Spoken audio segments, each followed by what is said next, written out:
Hello and a warm welcome to Federal Special Program Capital Beat. The stage is all set for the eight-time legislator and Karnataka Pradesh Congress Committee President D.K. Shivakumar to be sworn in as the 34th Chief Minister of Karnataka.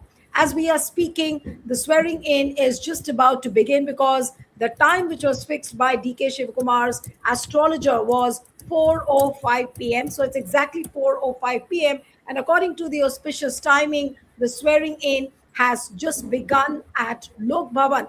And this completes the leadership transition from the outgoing Chief Minister Siddaramaiah that started last week. Now, hours before the swearing in ceremony, Congress released a list of 13 cabinet ministers who will be sworn in along with the DK Shivkumar. Now, while the Congress has decided to appoint G. Parameshwara as the Deputy Chief Minister, the other names include Yatindra Siddaramaiah, UT Khadar, MB Patil, KJ George, KH Muniappa, Satish Jarkioli, Ramalinga Reddy, Krishna Bairagaura, and Priyank Kharge, Khandre, Bairati Suresh, and Sharan Prakash Patil. Now, the cabinet is expected to be expanded after the Rajya Sabha elections. Now, amongst the Congress leaders who will be attending the event or who will be seen attending the event, of course, our leader of the opposition, Rahul Gandhi, Mallikarjun Kharge, then Congress chief ministers, they are going to be in attendance. V.D. Satisan, the newly sworn in Kerala chief minister, Revanth Reddy from Telangana, Supender Singh Sukhu from Himachal Pradesh, and a host of religious leaders, students, Pora Karamikas, farmers leaders, Dalit leaders, and Kannada activists who have also been invited to the event. Now, what we are told is that Sonia Gandhi also greeted Shivkumar, DK Shivkumar over the phone. That's what the story is. And DK Shivkumar himself said that Sonia Gandhi spoke to me over the phone. She has a lot of trust in me. Since the beginning, she made me the party president. She wished me. And she also asked me to take everyone together. She has belief in me. I have assured that I will take everyone together. This is what Shivkumar, DK Shivkumar told the reporters when he was interacting with the press. Now, what we are told is that he has already arrived at the glass house in Lok Bhavan. Then there's a lot of crowd outside the roads which are leading up to the Lok Bhavan. There's a huge traffic jam, what we are told, and these are the live pictures from the swearing in ceremony, which is almost about to begin now. Now you can see DK Shivkumar meeting the leaders over there, and you will have Governor Tawarchand Gehlot, who will administer the oath of office along with 13 other cabinet ministers. Now, the big question is that DK Shivakumar is a regional leader with a national appeal. Now, can he deliver the big victory to Congress in the 2028 Karnataka elections? And also, just a year later, you have the Lok Sabha elections. So it's a double responsibility on DK Shivakumar. And before that, we also have the Rajya Sabha elections. So we'll try and discuss as to what can DK Shivakumar bring to the Congress table? That's question number one. Second, what are the immediate and the long-term challenges before DK Shivakumar as he swears in as the 34th Chief Minister of Karnataka? Joining me this evening is Preeti Nagaraj, who's a political analyst, senior journalist and political commentator. Thank you so much, Preeti, for joining. We have D. Umapati, senior journalist and political commentator. Thank you so much for joining, Uma. And let me begin with Preeti Nagaraj. This, of course, is a proud moment, and the Congress has heaved a sigh of relief for the kind of smooth transitioning of power we saw in Karnataka. Now, what can DK Shivakumar bring to the Congress table if you look at the entire picture right now? Nilu, among the most prominent things that DK Shivkumar will bring to the table is sort of a challenge to the unilateral leadership of the Vakaliga community through JDS. So JDS, which was seen as the de facto representative and leader of the community will now be challenged with Shivkumar emerging as the chief minister, which was seen as one of the most prominent reasons. Even earlier, when I mean, even in the run up to this election, we have had Shivkumar talk about, there's another opportunity for the Vokaliga community to have a lead, to have a CM after SM Krishna, something that he kind of, that became a little tricky after he spoke about it, because then the objection was raised about how the CM is not elected by the voters but by the legislators. So that became a little delicate, because by then I think Congress had already decided that they would go with Sidramaya, at least for the first few months of the first half term of this tenure as their government. So I think the biggest challenge to that will be uh, posed by DK Shivkumar. And as we know, every community sees a leader emerging first and then owns that leader. So the belts of Vokaliga voters that have not been so aligned with Congress are increasingly getting communalized, like Mandya Hasan and all that. So I think now is going to be a good time for Congress to get them under their wings. So that's one of the most important things that is expected to happen. But we wonder in the coming months how efforts will be made to consolidate that, because we also have Greater Bangalore, Greater Bangalore Authority, of which Shivkumar is also deeply interested in developing that corridor. No, but you're talking about the Greater Bangalore development, and this morning only I saw BJP releasing an artificial intelligence video of DK Shivakumar in knee-deep waters, and talking about the waterlogging in Bangalore and this brand Bangalore. So BJP has already begun politicking. Do you think there is going to be a smooth sailing for DK Shivakumar?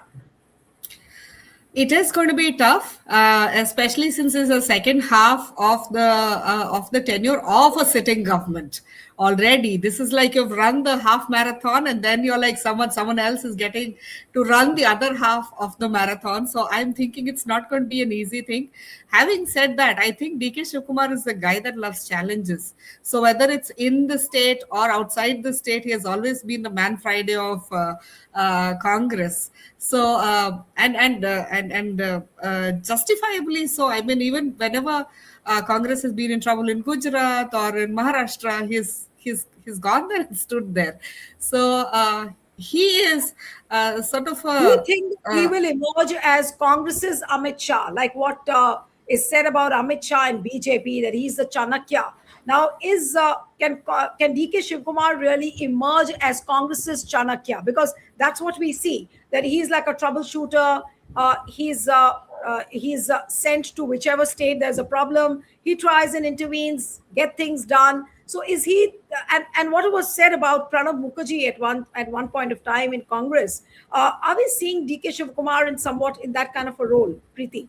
It's too early to say that, Neelu, because as of now, from this morning, what we have seen, he's gone and met all the party leaders. He's gone and met Devegowda ji, and then he's gone and met Yadurappa. He's gone and Sidramaya is right there on the dais, and he has everybody on his side, but he is also deeply he's a believer also. So will he become, so right now I think this is the first time we are having a swearing in ceremony facing the east, and earlier it used to be the west, and now it is the east, which is according to Vastu. So there are a lot of challenges for Shivkumar to overcome and represent a state like Karnataka, which is not, a sort of a monolithic state. Um, Having said that, No, but I also feel these pictures, as what we see, Preeti, they are quite telling. Had yes, it been for North, apparently in the North India, you wouldn't have seen pictures like these. Please put those pictures of Yadurappa and DK Shivakumar together. Now, can you yeah, imagine in North India a yeah. BJP former chief minister garlanding a would-be or a to-be Congress chief minister. So these scenes are rare in times when polity has become so tough, polity has become so full of hatred. What kind of indication do these pictures give? And it does show a lot about DK Shivkumar's character, Preeti. It's very promising, Nilu, because for somebody who thought we have had way too many chief ministers in our state for the for the good position that we enjoy and also the progress we have made, um, it's a very relieving trend that a transition has happened so smoothly, and with all these senior people involved across parties. It's a very heartening thing to see. I mean, if I may use that emotional word, but I will reserve that word for a political commentary for much later. But yes, it is possible, and in South, I think we still have that sort of warmth left for all the leaders, because Right. they've fought uh, they've fought many parties together. And if you can see, I don't know why uh, politicians sitting in Delhi don't understand, because you may bring a party from Delhi to South, and when it comes to South, it becomes a Southern party. That is what happened with Janata Dal, and that is what happened with Jansangh. I mean, down south, there's a clear difference in the demeanor and in the political ideology that we believe in. It's a huge difference, and they all coexist. We stay Right. so far from Delhi, so Yeah, that's true. Now, as we are speaking and as we are live, you can see there Tawarchand Gehlot, and now DK Shivkumar will be swearing in. And look at the yes, body language where he bows down to yes, the earth, folds his hands towards the people, and then there you see DK Shivkumar now almost starting the swearing in. I think, yeah, there's some movement over there on the stage. For some reason, you can see also Siddaramaiah sitting right there in the front line. I'll come to Umapati. Umapati, if you can hear me, just unmute yourself. And what do you think DK Shivkumar brings to politics in general? Like we see the politics of camaraderie today. You have a Yadurappa also meeting DK Shivkumar. He goes and meets Devagowda, which is so heartening. I mean, nobody would have said and nobody would have asked, even if DK Shivkumar wouldn't have gone to meet Devagowda. But then it does say a lot of things about DK Shivkumar. Yes, Uma. Yeah, thank you, Neela, for having me. Till a little while ago, I was totally, I could not hear a thing. Uh, Unlike, North, where, politics is full of acrimony, down South, it has been like this. Preeti Nagaraj will agree with me.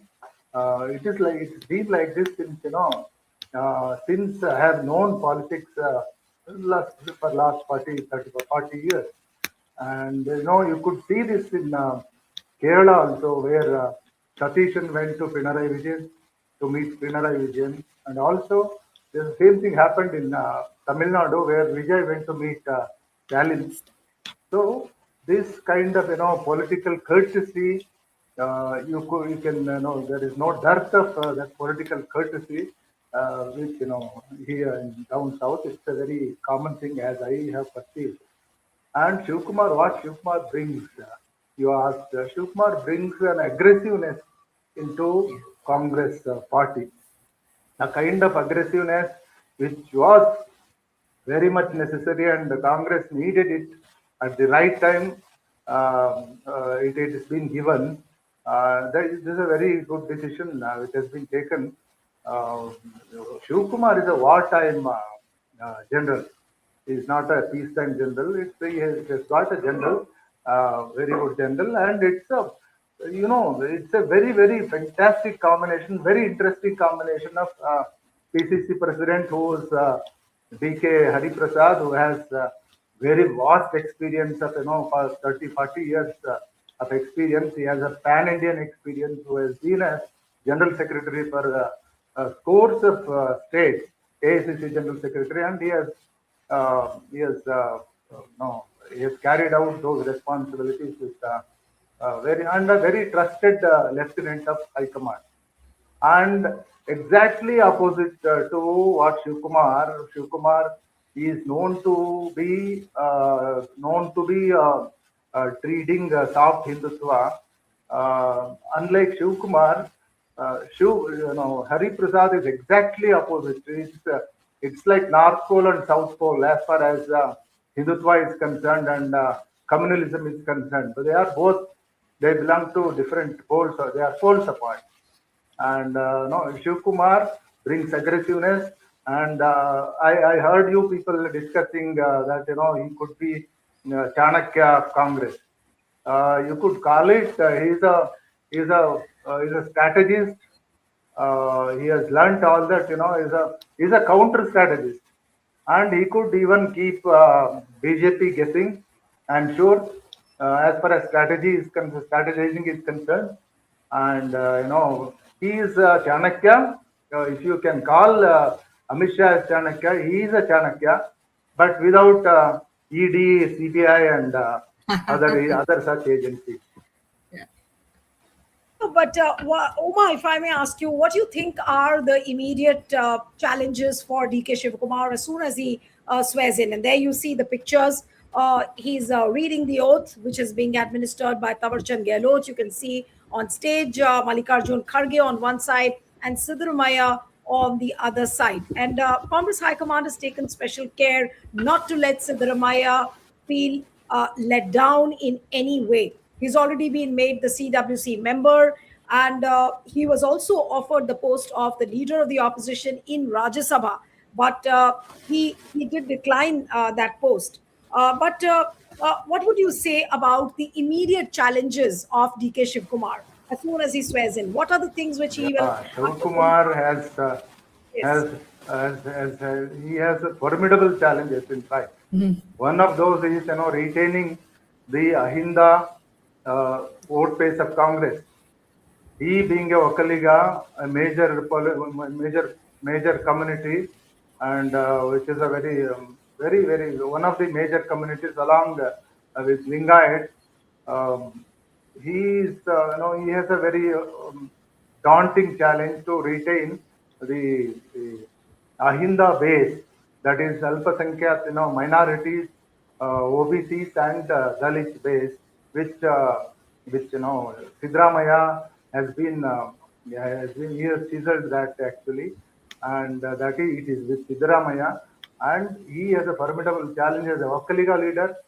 The next challenge is not only retaining it and how he is going to do it and how he is going to get cooperation from Siddaramaiah to do this, to retain this Ahinda vote base, which is very important because down the line only 2 years for Vidhan Sabha election, and this before giving up, before resigning, Siddaramaiah has had received this caste census report by the commission, and that report is to be implemented because even Rahul Gandhi is a very strong proponent of caste census, and there comes the challenge that Vakaligas are very much against the caste census, and Lingayats are also very much against the caste census because caste census reveals the actual number or actual percentage of Vakaligas and Lingayats, and the political representation these two communities are getting is it is going to prove that it is disproportionate to Disproportionate. the disproportionate to what their numbers. That's a very big challenge, and the challenge is to face the BJP has made inroads into Vakaliga vote base of old Mysore, and that's a very big challenge. And JDS is not alone in this. BJP and JDS have got together, and that is another formidable challenge which Shivakumar has to face. And what And about that I think he has a very clear strategy to face this. I think I am very sure.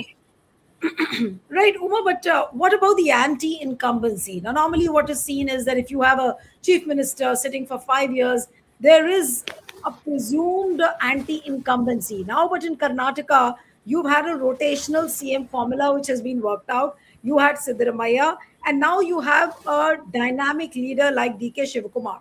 What about the anti-incumbency factor when Karnataka goes to polls in 28 and also for the Lok Sabha elections? Would there be any anti-incumbency against DK Shivakumar, or people in Karnataka would see him as a leader who's been freshly appointed with a lot of fresh promises, and of course the cabinet is also being rejigged. So what does it mean for the people of Karnataka, and what does it mean for the anti-incumbency factor? You have raised a very, very pertinent issue, Neelu. And the last time an incumbent government was elected was some 40 years ago when Ramakrishna Hegde was heading the Janata Party. His government was elected back uh, in 85, I think. 84 were Lok Sabha elections, and he had had his first term. That is, his government has completed 19 months, and then Lok Sabha elections approach, and in Lok Sabha elections, Janata Party doesn't do well. So they get only 4 seats, and owing moral responsibility, Hegde resigns, and he seeks a new mandate.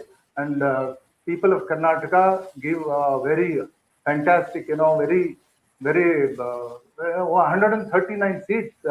Janata Party wins, and that is the only that is the last time an incumbent party has won.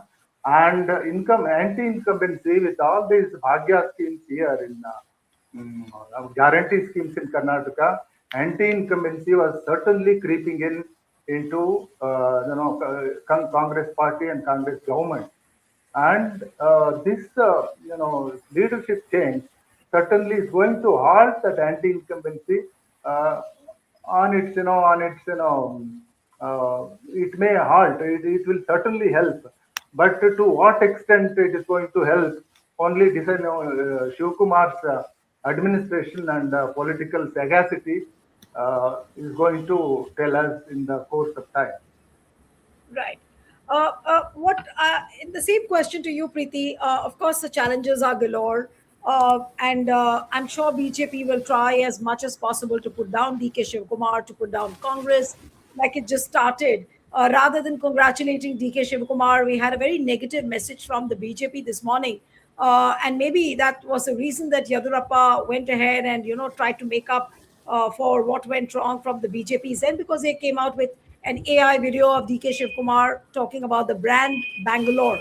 Uh, but in what ways can BJP really start countering DK Shivkumar? Um, I don't. I mean, BJP in Karnataka will act on the dictates of BJP at the center.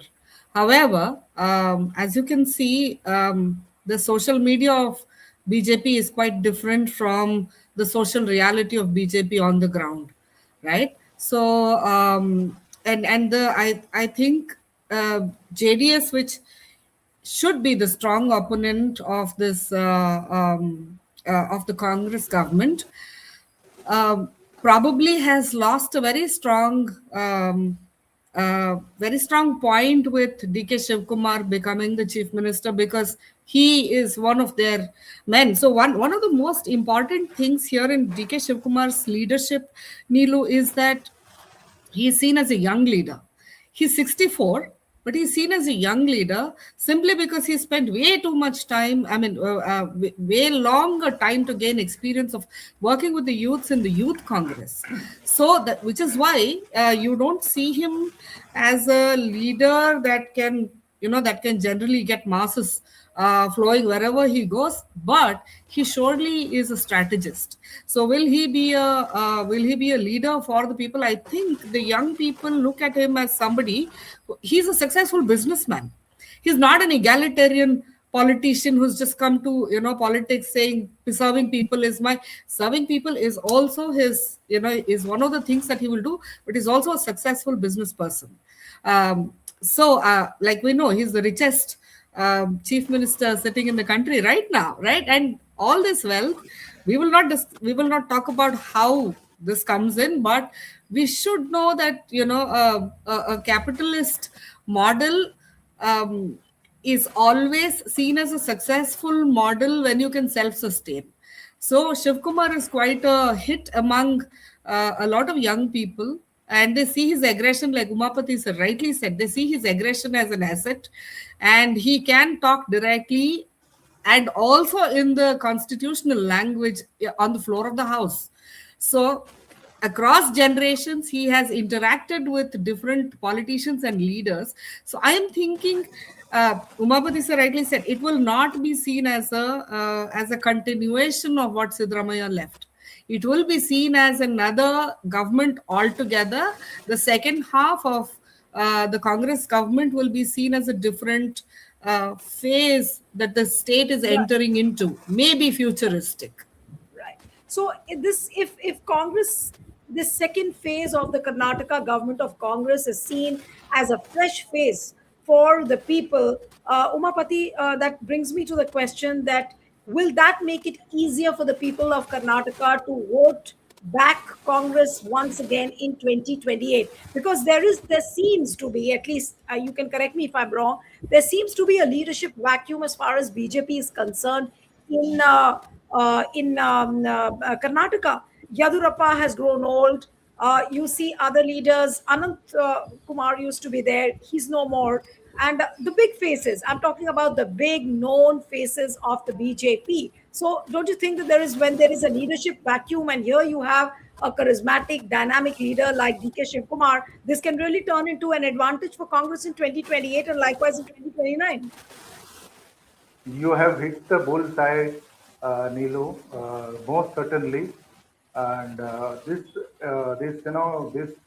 step of leadership change has brought the Congress back into the fight in 2028. And Shivakumar is going to lead from the front.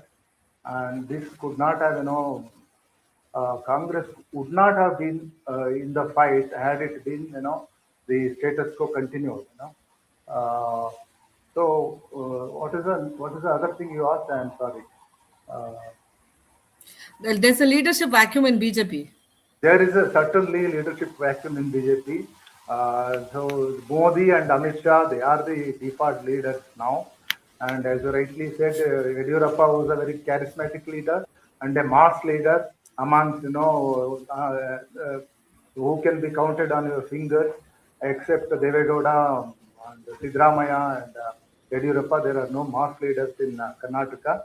And he's an aged lion or aged elephant or whatever, whoever it is in BJP, and there is a very lackluster leadership for now in BJP, and the BJP High Command has a humongous task to prepare state BJP to take them into a war mode. They have a lot of homework to do, and BJ, Shivakumar has been the very, he has become a very huge obstacle in the way of, BJP Absolutely. gnawing back into the power. All right. All right, so these are promising times, a fresh start for the Congress party in Karnataka, a fresh face who's sworn in as the 34th Chief Minister of Karnataka, that is DK Shivkumar. It's a new innings for Congress, but can he deliver 2028 elections for Karnataka, 2029 in Lok Sabha, and then being a regional leader with a national appeal? What kind of an impact can DK Shivkumar have on the Pan India Congress? That's also one question which people are looking at. So, interesting times ahead as far as Karnataka politics is concerned. Thank you so much. We have to end it here. D. Umapati, Preeti, Nagaraj, thank you so much for joining. Thank you. Thank you.